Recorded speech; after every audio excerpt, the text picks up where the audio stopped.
Have you ever found yourself stalling to do something important, even knowing that it will only make your life worse? Perhaps that work task you keep pushing to tomorrow, or the personal project you swear you'll start on Monday? Or maybe it's something bigger, that change you know you need to make, but you always find an excuse to postpone. You tell yourself you'll do it later, that you just need more motivation, that you're waiting for the right moment. But the right moment never comes. And do you know why? Because procrastination is not just a simple problem of organization or willpower. It runs much deeper than that. It is a symptom, a reflection of your relationship with fear, pain, and your own identity. And here's the brutal truth that no one likes to admit. The more you procrastinate, the weaker you become. Every time you choose the easier path, every time you delay the inevitable, you are training your mind to escape discomfort. You are teaching yourself that you cannot trust your own word. And little by little, almost without realizing it, you turn into someone who lives at the mercy of their own excuses. But if procrastination is so self-destructive, why do we do it? Why do we keep repeating this cycle, even knowing that it only sinks us further? The answer lies in your brain. Procrastination is not laziness. It is a deeply rooted psychological mechanism. Your own nervous system is sabotaging you. The worst enemy you have is yourself. And the cruelest part, the modern world turns this weakness into a lifestyle. Social media, notifications, short videos, endless entertainment. All of this is designed to capture your attention and feed your habit of postponing what really matters. You are not just fighting against yourself. You are fighting against an entire system that benefits from your procrastination. But today, that changes.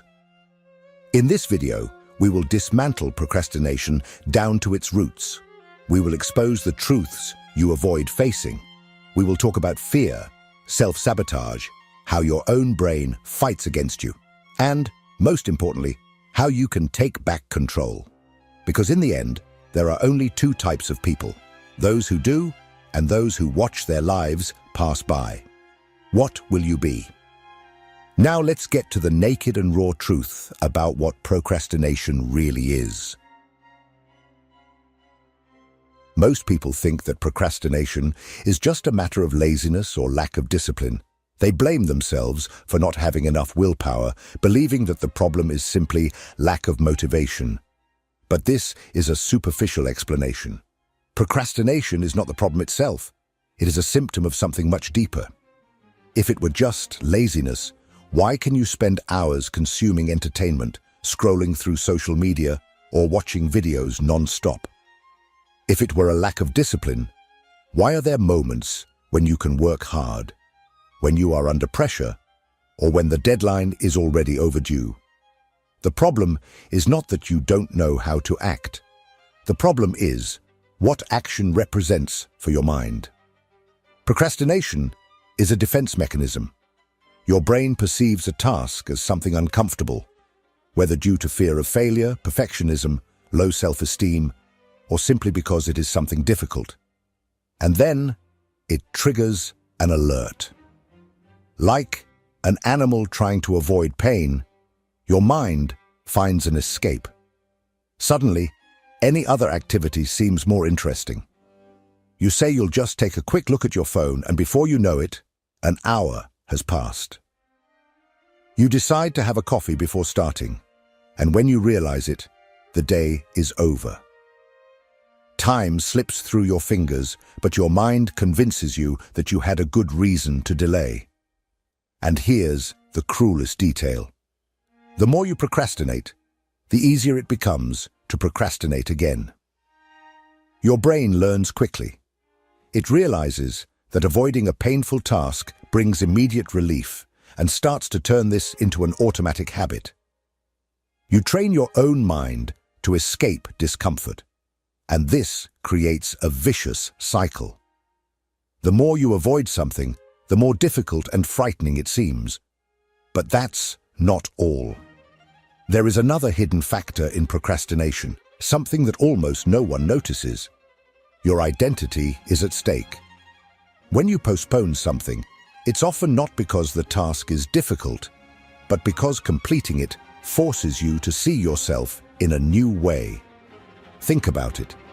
If you finish that project, if you finally start studying, if you finally commit to your change, then there will be no more excuses. You will have to prove yourself.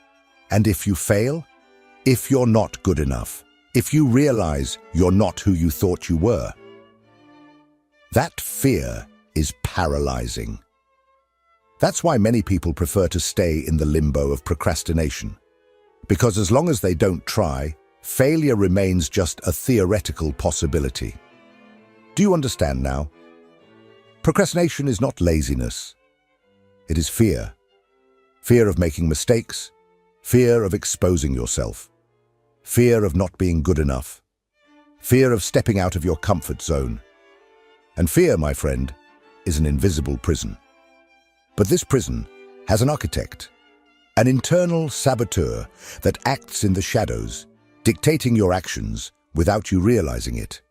Who is this hidden enemy? In the next part, we will delve into the silent battle that takes place within your own brain and show you how to escape it. If this content is making sense to you, click the subscribe button and subscribe to the channel. Thank you for your support. If you feel that procrastination is something that is out of your control, there is a reason for that. Your own brain is sabotaging you. Inside your mind, two forces are constantly fighting for dominance over your decisions: the limbic system and the prefrontal cortex. This battle happens all the time, and most of the time, the wrong side wins. Let's understand the players in this conflict. On one side, we have the limbic system, the most primitive part of your brain. It is responsible for emotions, impulses, and the desire for immediate rewards. The limbic system evolved to ensure the survival of our species in a hostile environment. In the past, our ancestors needed to react quickly to danger, seek food when they were hungry, and avoid any uncomfortable situation that could threaten their lives. It was not designed to think long-term. On the other side, we have the prefrontal cortex, the most rational and evolved part of the brain. It is the one that plans, sets goals, and makes decisions based on the future. While the limbic system wants comfort and immediate pleasure, the prefrontal cortex wants progress, discipline, and growth. If you have ever felt that internal voice saying, "I need to start now," while another part of you says, "Just 5 more minutes," that is exactly this battle happening inside your mind. And here's the problem. The limbic system acts first. It's fast, automatic, and emotional. The prefrontal cortex, on the other hand, is slow and requires effort. This means that if you are not aware of this struggle, the limbic system will always win. That's why procrastinating feels so easy. Your brain is simply following the evolutionary programming, avoiding effort, avoiding discomfort, choosing the most pleasurable path in the short term. And modernity has made this worse. Think about it. The current world is a true amusement park for the limbic system. Social media, notifications, short videos, ultra-processed food, pornography, video games, all of this activates your instant pleasure circuits, releasing dopamine, the neurotransmitter of pleasure. Your brain was designed to seek dopamine whenever possible, because in the past it was associated with essential achievements like finding food or ensuring reproduction. But today, dopamine is available all the time, with no effort at all. The result? Your brain becomes addicted to instant gratification and completely loses the ability to focus on tasks that require prolonged effort. Now, every time you try to do something difficult, study, work, write, train, the limbic system panics. It detects a threat and quickly pushes you towards something more pleasurable and easy. And what do? You pick up your phone, turn on the TV, do anything that takes you away from discomfort. You don't realize it, but at that moment, you are being controlled. And here's the brutal truth. If you don't take control of your mind, something else will. It could be the entertainment industry, addictive algorithms, the culture of distraction. But in the end, you become just a passenger in your own life. But hold on. This doesn't mean you are doomed to live like this forever. The good news is that there is a way to regain control. You can train your prefrontal cortex to become stronger and break the cycle of procrastination. And for that, we need to understand the most dangerous enemy of all, the fear of failure and self-sabotage. In the next part, we will reveal how fear paralyzes you without you realizing it, and what to do to destroy it before it destroys your dreams. If you procrastinate, there is something you need to understand right now. The problem is not with the task you are avoiding. The problem lies in what that task represents to you. Think about all the things you have procrastinated on: an important job, a personal project, a decision that could change your life.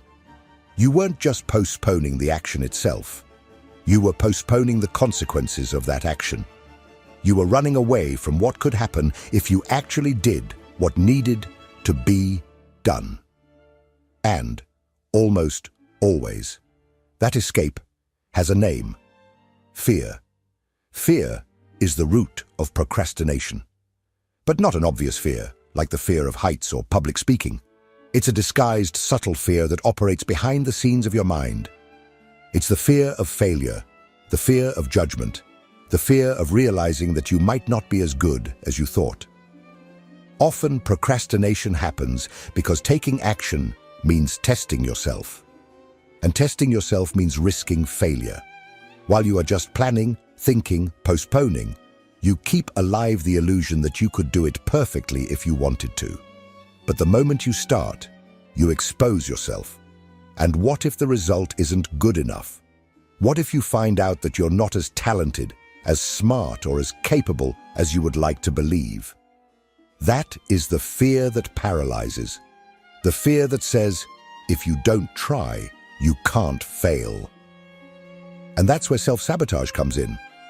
Self-sabotage is the mechanism your brain uses to avoid emotional discomfort. It creates excuses, distractions, and even destructive behaviors to prevent you from facing what scares you. Have you noticed how, when you have something important to do, suddenly 1,000 urgent things appear to resolve? Suddenly, your desk needs to be perfectly organized before you start. Suddenly, you need to research just a little more before taking any action. Suddenly, you feel hungry and decide to have a snack before starting. This is not a coincidence. This is your brain trying to protect you from a threat it has created itself. And the worst part? The more you sabotage yourself, the more you reinforce this programming. You start to believe that you lack discipline, that you are not productive, that you are incapable. Every time you procrastinate, you are strengthening that weak and insecure identity. And over time, procrastination stops being a behavior and becomes who you are. But what if I told you that this fear is an illusion? That the failure you fear so much means absolutely nothing? And that the real problem is not the mistake, but the time you waste being afraid of it? What you need is not more motivation. What you need is to change the way you see failure. Because only when you stop running away from mistakes will you finally be able to act. In the next part, we will talk about an even greater enemy, the world around you.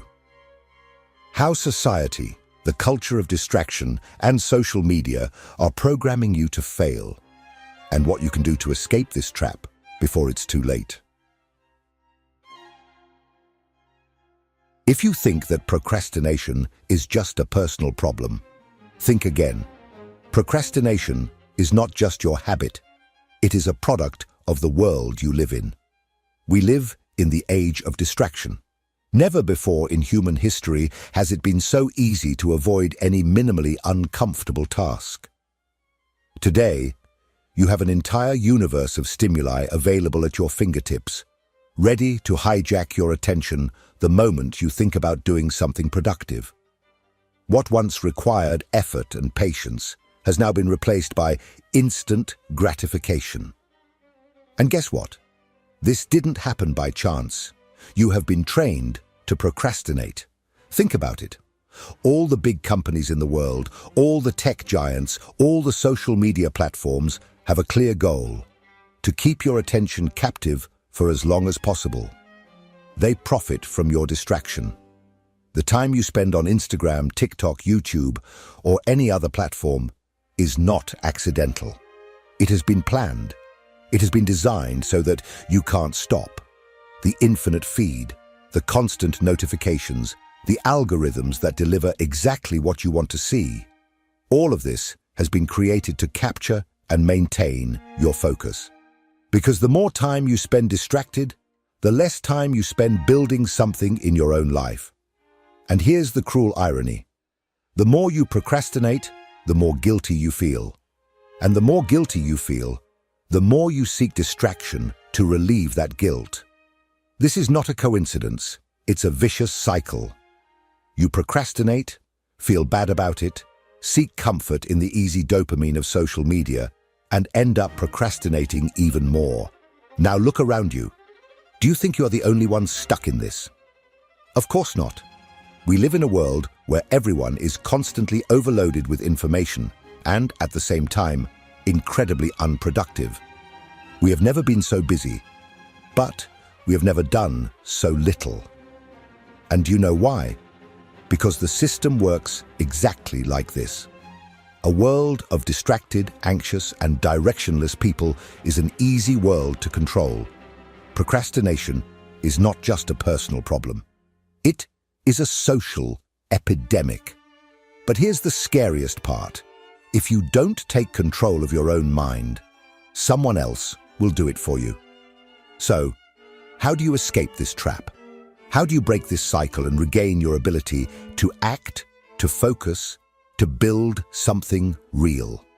The answer lies in the next part. Now that you understand the enemy, it's time to learn the right weapons to defeat it. In the next section, we will explore proven psychological methods to destroy procrastination and reprogram your mind to take action. It's time to take back control.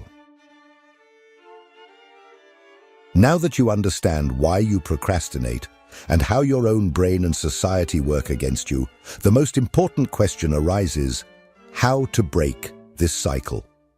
If you're expecting a miracle solution, forget it. Overcoming procrastination isn't about finding motivation, it's about reprogramming your mind. You need to create new mental patterns and replace destructive habits with strategies that force your brain to act even when you don't want to. And that requires effort, resilience, and facing discomfort head-on.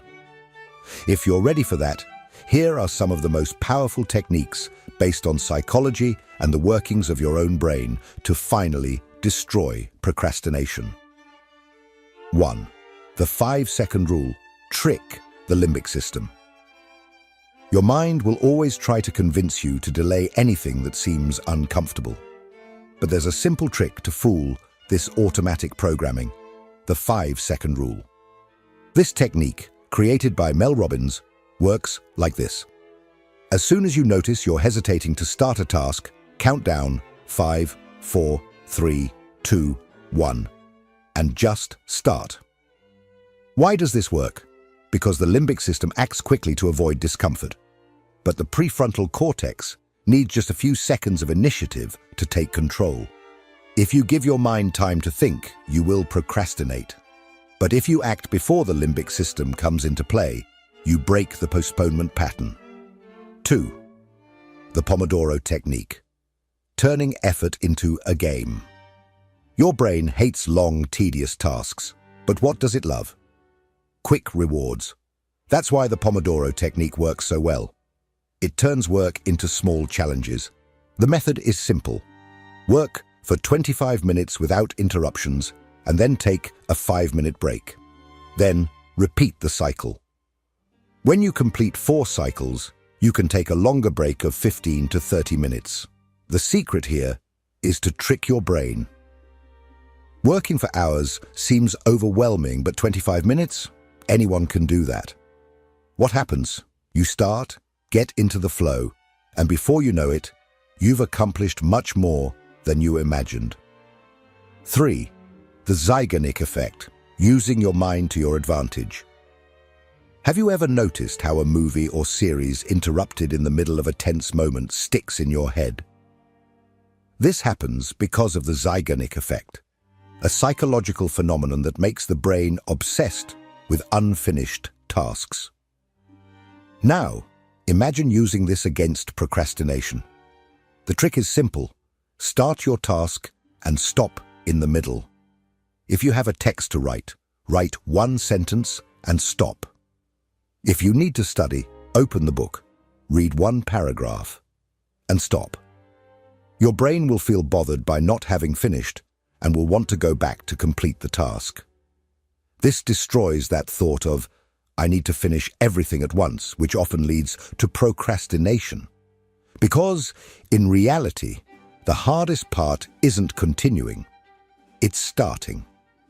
4. The identity of action. You are not what you think, you are what you do. Stop trying to be disciplined. Stop trying to be productive. Start acting as if you already are that person. Procrastination happens because you see yourself as someone who procrastinates. If deep down you believe I am lazy or I never finish anything, your brain will find ways to confirm that identity. But what if, instead, you started saying, I am a person who takes action regardless of whether I'm motivated or not. Don't think about motivation. Don't think about results. Act as if you are that person right now. Because identity doesn't come before action. Action creates identity. These strategies work because they attack procrastination psychologically, going straight to the root of the problem. But there's an important detail. It's no use knowing all this if you don't apply it. And now comes the final question. How to ensure that you never fall into the cycle of procrastination again? In the next part, we will close this video with a direct challenge for you. And if you really want to change, this will be the most important part of all. Now, you know the truth. Procrastination is not laziness. It is not a lack of discipline. It is not just a bad habit. It is a reflection of fear, self-sabotage, and the way the modern world has hijacked your attention. But knowing this is not enough. If it were just a matter of information, no one would procrastinate. The problem is not in what you know. It's in what you do with that knowledge. And this is where the hardest part comes. You have a choice. You can leave this video, agree with everything that has been said, find it interesting, and continue exactly as you are. Continue stuck in the same cycle of postponement, seeking more videos, more tips, more explanations, while your life remains stagnant. You can keep fooling yourself saying that you'll start tomorrow, while days, weeks, and years go by. And when you realize it, it will be too late. Or you can make a decision now, a real decision. A decision that changes everything, because in the end, there are only 2 types of people, those who do and those who watch their lives pass by. And now I want you to prove to yourself which of these people you are. Here is your challenge. In the next 5 seconds, write in the comments, what is the first thing you are procrastinating on? and that you will take action on today. It can be anything, something small, something big. It doesn't matter. But it has to be now. Don't close this video without leaving a comment. If you don't do this, guess what will happen? Your brain will convince you to do it later. And you know what that means. Later is a place where things never happen. So right now, show that you are in control. And after you do that, keep watching the next video, because it is just as important as this one. If you really want to change, you can't stop now. So go ahead. See you there.